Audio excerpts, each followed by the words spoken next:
So we're going to check the compression on this engine, just to, I don't know, something to do I suppose.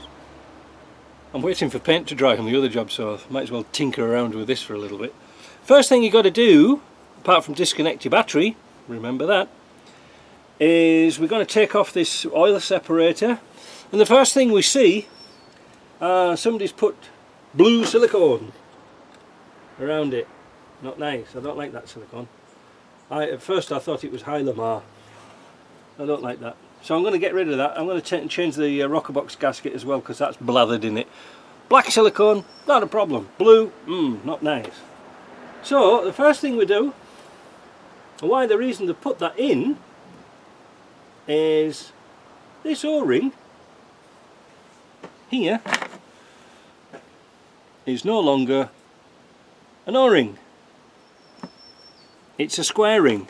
You see? I don't know if you can see, I'm not very good at zooming, but on these engines, 200 TDIs and 300 TDIs, with the heat of the engine, these added O-rings lost the compression and they started to go square. Now I did mention this a week or two ago about O-rings, and if you can see there that the slot, let me see for that, see if I can zoom in on that. Where my finger is here, they always put round O-rings in square holes. It's not because it's easy to machine, it's because the O-ring takes up the shape of the square and it really makes it nice and tight. So that's the reason for that. The next thing we're going to do is, because we did that so we can get to the bolts for the glow plugs. So the next thing is we're going to take the glow plugs off. Oh, that's not very good, so we'll replace that. That came off there, look. That's I don't know what happened there. I don't even think it was fastened on. Anyway, there's another little thing, another little things to check for. Leaks on these hoses here, these bypass hoses, these spill returns. Yeah, I'm going to change all of those because they're okay, but we could cut them down again. But this one is starting to split, so we're going to do that. So although I changed all the oils, I didn't really touch the engine apart from taking the glow plugs out and testing them.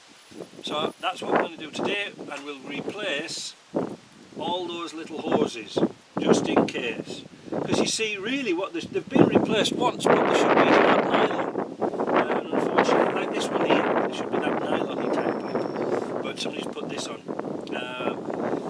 This type of pipe in here is 3.2 millimeter and inside diameter, and I think it should be 3.5 millimeter.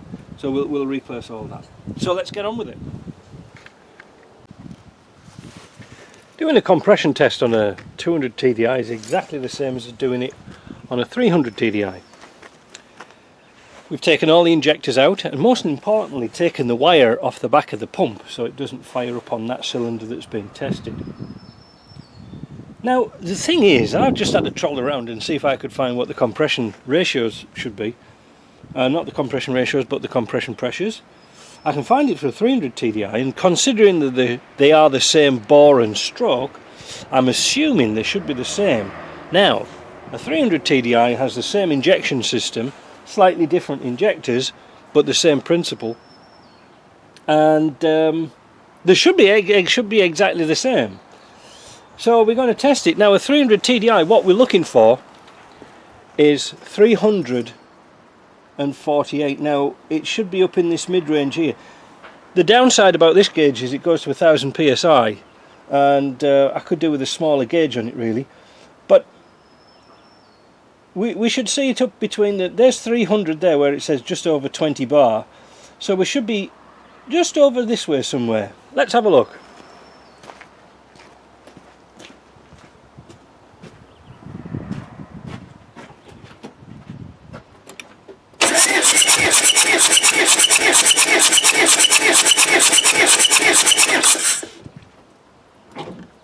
Oh, we've got some good results. Let's have a look. There you go, look at that. It's actually showing 352 or 353. That's pretty good.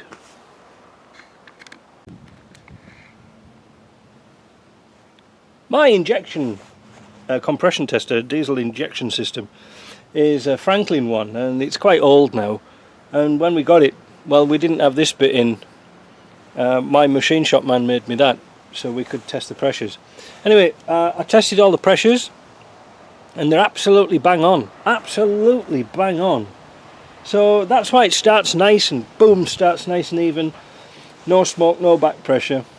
I've got good reason to believe this is a cracking little motor. So all I'm going to do now, I'm going to replace those hoses, but I'm going to replace them and I'm going to put some little clip rings around there, not tie wraps because they look a bit tacky. I'm going to put some clips around. I'm going to put the injectors, the glow plugs tested out okay, so I'm going to put those back in. And then that's just about it. I suppose I could do an oil pressure test if my gauge fits in there, and I don't think it does. I've got one for a 300 TDI and I think they're slightly different. So I changed the hoses to 3.5mm instead of 3.2, just a little bit of difference, but it does stop the pipes from splitting. Where did one split? I saw one that was split somewhere. Anyway, it doesn't really matter, I've changed them. Now what I did was I put those nice little spring clips on here, just cut them to the nice length. I don't want them just looking like a pair of spaniel's ears dragging down on the floor, so they're nice. The kit I used for the clips is a really handy little kit, and I got that from advancedfluidsolutions.co.uk, and you've got a nice little kit just for fuel lines. It's really it's a really handy piece of kit to have, and the ones I used were 8mm, so I better stock up on 8mm again. The next thing we're going to test, seeing we're in that testing area, is we're going to test the operation of the diaphragm in here and make sure that the wastegate is opening and closing. Now we simply do that by undoing the clip and putting compressed air down it. How simple is that? At the same time, we're going to test the operation of the diaphragm in the injector pump, so we should put air down it, we should hear it click. All these little tests you don't really have to do or anything like that, but I just want to make sure it's alright, because I'm certainly not going to take it out and take it to bits and put it back in again. I'm waiting for another engine to come in and do that, because otherwise it's sort of just a bit of a waste of time just to make a video. But I'm just showing you some things that you can check at home. One of the things I like to check on older engines is rubber components. And here's a typical example. This needs replacing at some time because it's just starting to fray. I mean, it is 26 years old, so I am going to replace a majority of the hoses on this engine. But I'm going to test the boost, the wastegate. But I just noticed that's a little bit frayed, so I'm going to change that. Like I say, sometimes you don't notice things until you start taking things apart. But anyway, well, let's change that and we'll move on. What we're going to do now is we've put the airline in this hose for the actuator for the wastegate, and what we're going to simply do is put a little bit of compressed air down there to see if the diaphragm's working, and most importantly to see if the wastegate is opening. And there we go, look at that. Good as new. The next test is to see if the diaphragm in top of the injection pump is working correctly. Testing the diaphragm, we take there's a T-piece on the injector pump, and we're going to take that off, and we're going to test now the diaphragm in here. So we're going to put a little bit of air down it, and we should hear a tick, but it's going to be quite tricky to listen to.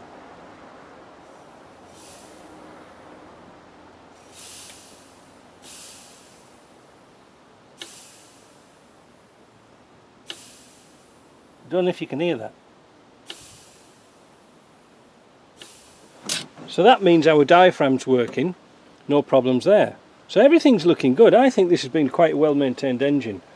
I'm going to also rinse out this oil separator just to make sure it's not blocked or anything like that.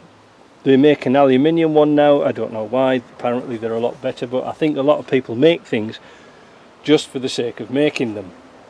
So after that it's box up and well, I think that's it really. I don't think there's much more we can do on that. I've changed the filters.